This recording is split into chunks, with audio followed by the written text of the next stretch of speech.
पूर्व मोसमी पावसाचा हंगाम सुरू होताच राज्यात वादळी वाऱ्यासह पाऊस आणि तुरळक गारपिटीने हजेरी लावली आहे। आज 19 मार्च रोजी मध्य महाराष्ट्र आणि मराठवाड्यात जोरदार वारे, पाऊस आणि गारपिटीची शक्यता असल्याने दक्षतेचा इशारा म्हणजेच ऑरेंज अलर्ट, तर उर्वरित राज्यात वादळी वाऱ्यासह पावसाची शक्यता असल्याने सतर्कतेचा इशारा म्हणजेच येलो अलर्ट हवामान विभागाने दिलाय। मध्य प्रदेश आणि परिसरावर चक्राकार वारे वाहत असून त्यापासून विदर्भ, मराठवाडा, उत्तर कर्नाटक पर्यंत हवेचा कमी दाबाचा पट्टा कायम आहे। त्यामुळे पावसाला पोषक हवामान होत आहे।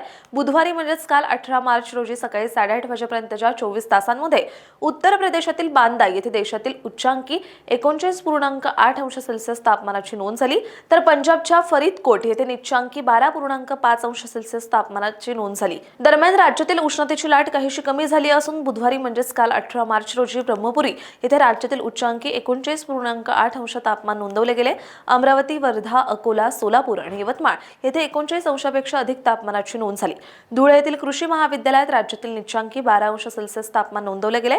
आज रोजी मध्य महाराष्ट्रातील जळगाव, नाशिक, अहिल्यानगर, मराठवाड्यातील छत्रपती संभाजीनगर, बीड, जालना आणि परभणी जिल्ह्यात वादळी वाऱ्यासह गारपीट होण्याची शक्यता असल्याने दक्षतेचा इशारा म्हणजेच ऑरेंज अलर्ट देण्यात आलाय। तर उर्वरित राज्यात ताशी 30 ते 50 किलोमीटर वेगाने वाहणारे वारे, मेघगर्जना, विजांसह वादळी वाऱ्यासह पावसाचा अंदाज असल्याने सतर्कतेचा इशारा म्हणजेच येलो अलर्ट हवामान विभागाने दिलाय।